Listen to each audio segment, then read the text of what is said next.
25 de enero de 1945.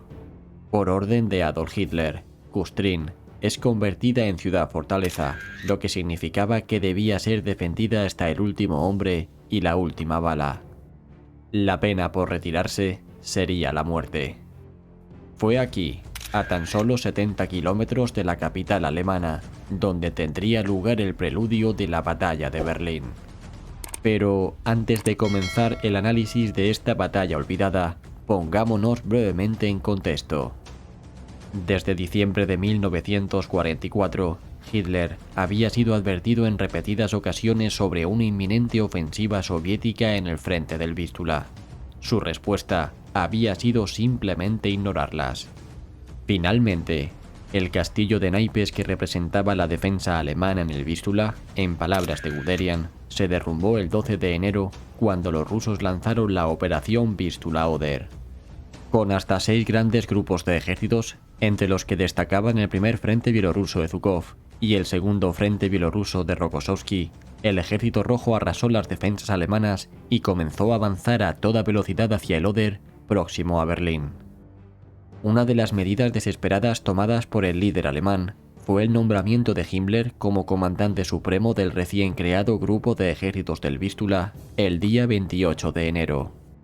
Mientras todo se venía abajo en la Polonia ocupada por los alemanes, a muy pocos kilómetros de allí, en Kustrin, la gente seguía con su rutina cotidiana. La guerra se había llevado a la mayoría de los hombres en edad militar, y quienes estaban en la calle eran en su mayoría niños, mujeres y ancianos. En la radio, la propaganda alemana promocionaba el invencible Muro del Este, y si alguien dudaba de esa afirmación, se la guardaba para sí mismo. De esta forma, mientras en la radio y en los noticieros se omitían las derrotas que estaba sufriendo el ejército alemán en Polonia, los primeros refugiados comenzaron a llegar a Kustrin. Al principio fue solo un goteo, pero pronto se convirtió en una avalancha. Los primeros llegaron desde el oeste, huyendo de los devastadores ataques aéreos aliados sobre las principales ciudades alemanas. Para la mayoría de ellos, Kustrin era solo una escala en su camino hacia otros destinos. Las cosas comenzaron a cambiar cuando el flujo se invirtió y los refugiados comenzaron a llegar desde el este. La primera oleada estuvo compuesta por los altos mandos del Partido Nacional Socialista y sus familias. Los siguientes fueron los civiles que usaban cualquier medio de transporte que podían conseguir y traían historias inquietantes de avances rusos y retiradas de la Wehrmacht. Poco a poco, la gente empezó a ponerse nerviosa y ese sentimiento creció cuando el batallón Voltrup local, compuesto principalmente por adolescentes y hombres que no estaban en condiciones o eran demasiado viejos para el servicio militar, fue movilizado el día 24 de enero. Ya no había ninguna duda de que algo devastador estaba ocurriendo a muy pocos kilómetros de ellos en dirección este.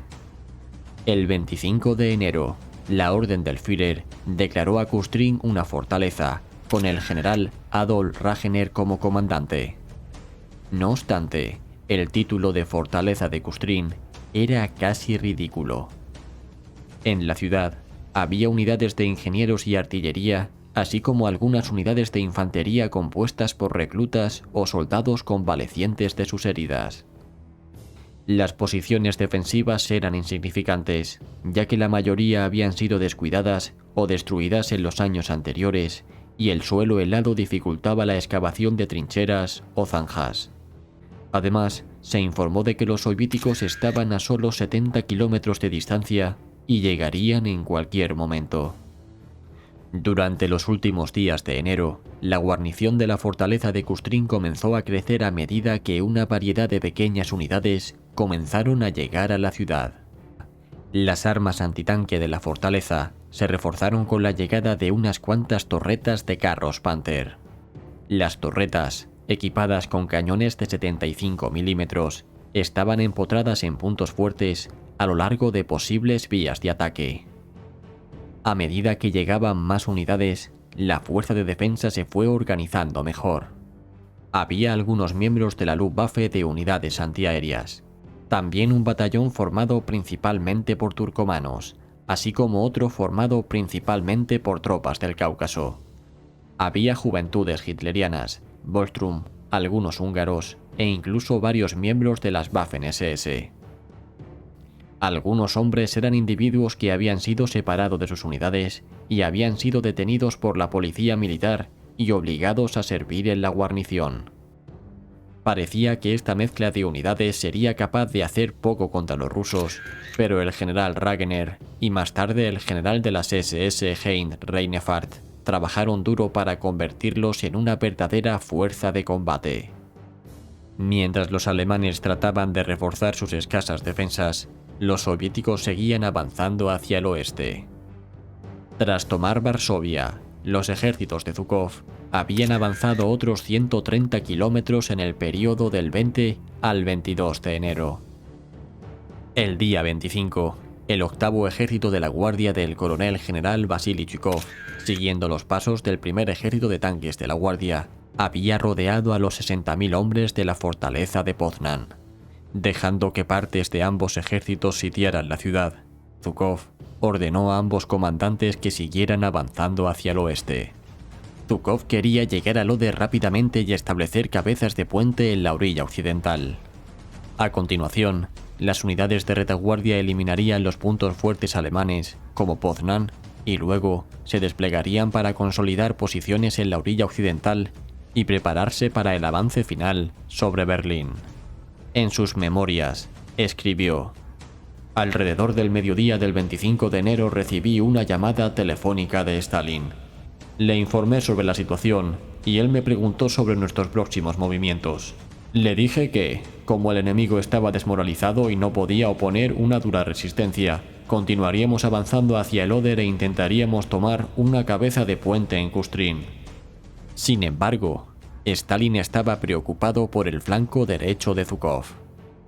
Mientras, en Kustrin, se siguió trabajando para reforzar las defensas. Los materiales disponibles eran limitados, pero a medida que más y más refugiados del este continuaban llegando a la ciudad, los trabajos se intensificaron debido a que sabían que los rusos estaban cada vez más cerca. Una gran tormenta que azotó el centro de Europa durante los días 27 y 28 de enero consiguió retrasar un poco el avance de Zhukov y dio entre 1 o 2 días más a los defensores alemanes. En los últimos días de enero, el clima se tornó más cálido y la nieve caída durante la ventisca comenzó a derretirse, convirtiendo el suelo, que antes estaba helado, en una masa viscosa de barro. Las fuerzas de Zhukov volvieron a disminuir su velocidad, pero el día 31, los elementos avanzados de su frente alcanzaron el Oder al norte de Kustrin. El flujo de refugiados hacia Kustrin se detuvo de repente el día 31. Fue una advertencia para la guarnición. A primera hora de la tarde, una columna de blindados soviéticos atravesó el pueblo de Trevich, justo al norte de Kustrin. Atropellaron a un grupo de granaderos Panzer asignados a una posición defensiva, y luego se dispersaron en busca de otros objetivos. Un grupo de una docena de carros de combate, muchos de ellos Sherman estadounidenses, se abrió paso a través de las afueras de Kustrin hacia Neustadt. Siguieron avanzando hacia los puentes de Barte, pero fueron detenidos por una avalancha de civiles en pánico cuyos vehículos habían creado un atasco en una intersección importante. Al encontrar el camino bloqueado, los blindados soviéticos dieron la vuelta y buscaron otra vía de acceso al río. La guarnición alemana había sido completamente sorprendida por la penetración inicial, pero cuando los soviéticos llegaron al corazón de Neustadt, finalmente se dio la alarma y los equipos de destructores de tanques comenzaron a dar caza a los blindados soviéticos. Sorprendentemente, solo unos pocos soldados de infantería acompañaban a los carros, y las fuerzas alemanas pronto comenzaron a eliminar a los atacantes soviéticos con Panzerfaust o bombas adhesivas. Al final, casi todos los blindados soviéticos que iban en vanguardia fueron destruidos. Zhukov había llegado al Oder, pero el mariscal soviético tuvo que hacer frente a varios obstáculos. Su primera tarea fue establecer sus cabezas de puente en la orilla occidental del río. Poco a poco, pudo establecer posiciones en Kieniv, a unos 20 kilómetros al norte de Kustrin, y al sur de la ciudad, en Goriz. Zhukov tuvo que hacer frente a una escasez de suministros debido a que su fugaz avance lo había alejado de sus depósitos de suministros. Además, comenzó a recibir informes de una gran concentración de tropas alemanas en su flanco derecho, que poco a poco fue captando su atención. Se estima que durante la marcha hacia Loder, el primer frente bielorruso perdió 17.000 hombres y tuvo otros 60.300 enfermos o heridos, lo que representa la baja del 7% de su personal total. Así pues, Zhukov sabía que para el asalto final sobre Berlín, sus fuerzas tendrían que estar al máximo de su capacidad. Stalin y el alto mando soviético llegaron a la misma conclusión. El 2 de febrero, Moscú declaró oficialmente terminada la ofensiva del Vístula-Oder. Zhukov ahora tenía libertad para consolidar sus posiciones, pero todavía tenía dos espinas en el costado. La cabeza de puente alemana en la orilla oriental del Oder, en Kunersdorf, cerca de Frankfurt, y la cabeza de puente de la fortaleza de Kustrin. La aparición de la vanguardia soviética en el centro de Kustrin provocó una intensificación aún mayor de la fortaleza de la ciudad, con jornadas de trabajo de hasta 18 horas diarias. En la orilla occidental del Oder, frente a la ciudad, se establecieron elementos de la 25ª División Panzergrenadier. La 25ª División había sido destrozada en la ofensiva soviética de verano y había sido reconstruida en octubre. A ella se unieron la 303 y 309 División de Infantería, ambas de reciente formación y con pocos efectivos, y el personal de la División Kurmak, que aún se estaba formando. Mientras algunos civiles iniciaban su éxodo desde Kustrin hacia el oeste, en dirección a Berlín, otras tropas cruzaban hacia la ciudad. De esta forma, mientras algunos civiles iniciaban su éxodo desde Kustrin hacia el oeste, en dirección a Berlín, otras tropas cruzaban hacia la ciudad. Uno de los oficiales alemanes en Kustrin comentó lo siguiente: resultaba desagradable ver a los jóvenes de 12 y 13 años que formaban parte de la defensa de la ciudad. Ya no teníamos más hombres con los que luchar, y ahora estábamos utilizando niños. Seguramente, la guerra no podría continuar por mucho más tiempo. Aunque el ataque sorpresa de los blindados soviéticos a la ciudad había fracasado, los rusos continuaban tanteando las defensas alemanas. Ya en la mañana del 1 de febrero, una unidad soviética había logrado tomar una fábrica en el extremo noroeste de la ciudad, aniquilando a una fuerza combinada húngara Volkssturm que la ocupaba. Ese mismo día, Ragener fue reemplazado por el general de división de las SS, Heinz Reinefeld, a pesar de las objeciones del ejército. El nombramiento de Reinefeld fue político, ya que prácticamente no tenía experiencia mandando tropas en combate. No obstante, Himmler, que se desempeñaba como comandante del grupo de ejércitos Vístula, quería que uno de los suyos defendiera la ciudad, y Reinefeld fue su elección en lugar de un oficial del ejército con experiencia en combate. En sus memorias, Guderian comentó que Reinefeld era un buen policía, pero no un buen general. Aunque las fuerzas soviéticas directamente implicadas en los combates en el sector de Kustrin eran todavía relativamente débiles, Zhukov ordenó a Chuikov que mantuviera la mayor presión posible sobre la guarnición. Así pues, Chuikov ordenó un ataque al sector sur de la ciudad, que fue rechazado con la pérdida de varios blindados. Alentado por ese éxito, Reinefeld ordenó un ataque propio para recuperar el área de Barnik, justo al este de Kustrin. El ataque fracasó miserablemente ante el intenso fuego soviético, lo que le costó muchas bajas al general alemán. El 3 de febrero, un ataque ruso consiguió arañar unos metros en las afueras de Kustrin, pero los alemanes consiguieron mantenerse firmes. El deshielo que siguió la ventisca de enero seguía causando estragos en los movimientos de tropas. Pese a todo, días más tarde, Zhukov logró cerrar la ruta de suministros en la orilla oeste del Oder, aislando la zona de Kustrin. El éxito duró poco, ya que la oportuna llegada de la 21 División Panzer del coronel Zoyenkov logró abrir un estrecho corredor que una vez más proporcionó a Kustrin una vía de escape hacia el oeste. A finales de la primera semana de febrero, ambos bandos habían establecido una rutina. Los soviéticos disparaban artillería contra la ciudad alrededor del mediodía y organizaban continuamente ataques molestos, mientras que la guarnición trabajaba para reforzar sus defensas entre los bombardeos de artillería. El general Chuikov hizo el siguiente análisis de la situación. La ciudadela de Kustrin estaba ubicada en una isla formada por los ríos Oder y Barte. Durante la primavera, las inundaciones sumergieron todos los accesos a la isla, lo que dejó como únicos enlaces en la ciudadela unos diques y caminos que conectaban con Berlín, Frankfurt, Posen y Stettin. Los defensores enemigos fortificaron estos caminos con diversas estructuras defensivas, como refugios subterráneos, fortines, trincheras, alambre de púas y campos de minas. De esta forma, no podíamos desplegar grandes fuerzas en estos estrechos diques, ya que el paso estaba limitado incluso para un solo blindado.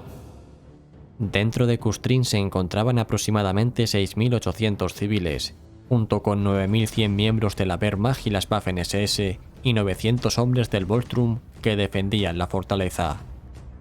Se calcula que también había 102 piezas de artillería, 30 cañones antiaéreos, 50 morteros, 25 cañones autopropulsados y 10 lanzacohetes Katyusha capturados. Como el mal tiempo impedía un ataque terrestre de envergadura, los soviéticos aumentaron el fuego de artillería y también lanzaron ataques de reconocimiento, en su mayoría de tamaño de pelotones y compañías. Los escombros de los edificios destrozados por la artillería obstruían las calles y el departamento de bomberos de la ciudad tenía dificultades para apagar las llamas que parecían estar por todas partes. Uno de los oficiales alemanes comentó que como apenas tenían munición, tan solo podían disparar su artillería una vez por cada 20 disparos soviéticos. Los rusos no dejaron en ningún momento de bombardear el pequeño corredor que los conectaba con el grupo de ejércitos Vístula. Los rusos intensificaron los ataques en torno a Kustrin, con la esperanza de cortar una vez más el corredor de suministros a la fortaleza, pero las fuerzas que defendían la zona lograron impedir cualquier avance importante. El 19 de febrero, los alemanes decidieron evacuar a unos 2.500 civiles que estaban en Kustrin. Mientras se llevaban a cabo las evacuaciones, la guarnición se mantuvo ocupada repeliendo los ataques rusos a las defensas de Kustrin. Hay que indicar que durante estos días, la atención de Zhukov estuvo centrada en rechazar la operación Solsticio que los alemanes lanzaron contra su flanco derecho en Pomerania, y la presión sobre Kustrin se vio aliviada. Mientras a finales de febrero los soviéticos continuaban con su fuego de artillería, los muchachos de las juventudes hitlerianas de Kustrin, que ayudaban a los defensores de la guarnición, recibieron la orden de evacuar la zona. Alguno de ellos protestó, pero obedeció a regañadientes. La lluvia azotó el sector de Kustrin durante los primeros días de marzo, haciendo la vida imposible para ambos bandos. Para el día 6 de marzo, los soviéticos lanzaron un gran ataque contra la ciudad. La ofensiva fue dirigida contra Kiev en un intento sorpresa de tomar el suburbio. Después del éxito inicial, los rusos fueron detenidos por un contraataque desesperado que recuperó parte del terreno perdido ese mismo día, pero dejó gran parte de la sección sureste de la ciudad en manos del enemigo. Poco más tarde, otro ataque soviético volvió a lograr seccionar el corredor y unos 6.000 defensores alemanes volvieron a quedar aislados en Kustrin. Los alemanes atrapados en la fortaleza sufrieron el fuego constante de la artillería soviética que los fue mermando poco a poco. Finalmente, para el día 12 de marzo, los soviéticos consiguieron aniquilar a la mayor parte de la guarnición alemana situada en la orilla este del Oder tras tomar a casi 3.000 prisioneros. Mientras los últimos defensores alemanes seguían en Kustrin, Zhukov estaba preparándose para el asalto a Berlín. No obstante, antes debía terminar de tomar la ciudad para asegurar su gran cabeza de puente en la orilla occidental del Oder. Tan solo el sector de Alstadt, que se ubicaba en un islote en mitad del Oder, continuaba en manos alemanas. Los ataques soviéticos continuaron sin descanso durante los días siguientes, aunque no consiguieron gran cosa, y el corredor alemán volvió a quedar abierto. El día 22 de marzo, Zhukov volvió a lanzar otro gran ataque con el objetivo de tomar la ciudad de Gorgast, y con ello volver a aislar a los alemanes en Hallstatt. La idea era formar un anillo interior a mitad de camino entre Kiev y Gorgast para atrapar a las fuerzas enemigas dentro del piquete y un anillo exterior al este de Gorgast para defenderse de los ataques enemigos desde el exterior. En la zona de ataque prevista se encontraban elementos de las divisiones Doberich y Muncheburg. Tras intensos combates en los que los alemanes afirmaron haber destruido 116 blindados soviéticos, esa tarde se cerraron las pinzas exteriores del cerco. Los combates continuaron el día 23, mientras los rusos consolidaban sus posiciones recién conquistadas. Los contraataques alemanes para volver a conectar las líneas fueron rechazados con pérdidas considerables para ambos bandos durante los días siguientes. En lo que quedaba de la guarnición de Kustrin, las bajas aumentaron a medida que la artillería roja seguía atacando el casco antiguo y la isla de Loder. El 27 de marzo, los alemanes lanzaron un contraataque desesperado para reabrir el corredor. A diferencia de los esfuerzos anteriores, este iba a ser un ataque coordinado. El general Theodor Busse, comandante del 9º Ejército, había recibido órdenes de Berlín de reunir una fuerza que pudiera abrirse paso hasta la guarnición de Kustrin.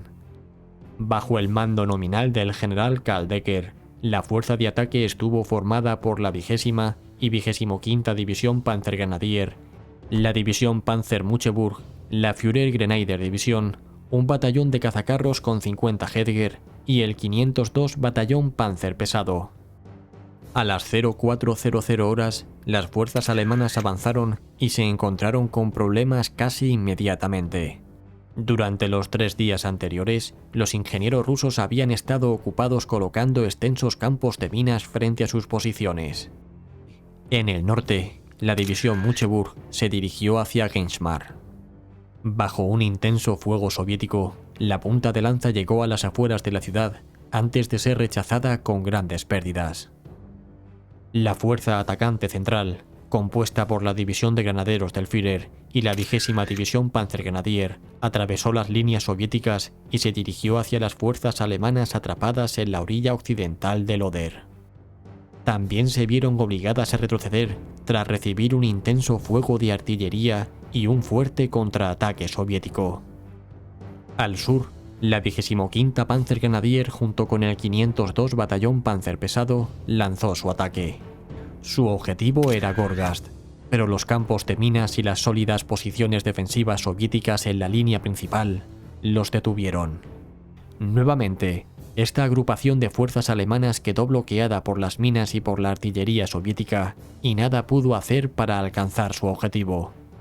Aún así, unos pocos Tiger alemanes lograron abatir a al menos 4 blindados soviéticos antes de replegarse. El fracaso del ataque tuvo graves consecuencias.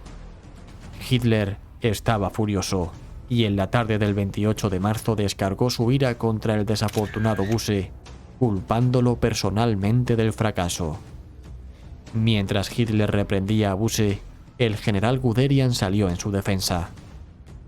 «Permítame que lo interrumpa», le dijo a Hitler. Apenas controlando su ira, continuó. «Ayer le expliqué detalladamente, tanto verbalmente como por escrito, que el general Busse no tiene la culpa del fracaso del ataque a Kustrin. El 9º Ejército utilizó la munición que se le había asignado. Las tropas cumplieron con su deber. Las cifras inusualmente altas de bajas lo prueban. Por lo tanto, le pido que no haga ninguna acusación contra el general Busse». Tras el estallido, Hitler ordenó que se desalojara la sala. Solo el mariscal de campo Wilhelm Keitel y Guderian se quedaron. Hitler ordenó entonces a Guderian que se tomase una licencia de convalecencia de 6 semanas. Nunca más volvieron a verse. Por otro lado, el destino de Kustrin parecía ahora decidido. Cuando los defensores de Kiev, de la isla y del casco antiguo oyeron que los disparos se alejaban hacia el oeste, grupos de soldados decidieron tomar el asunto en sus propias manos y se prepararon para escapar. La conclusión a la que llegaron los soldados alemanes atrapados fue a la de que no tenían ninguna posibilidad de mantener sus posiciones y que un intento de fuga era preferible a un campo de prisioneros soviético. Al parecer, Reinefar llegó a la misma conclusión.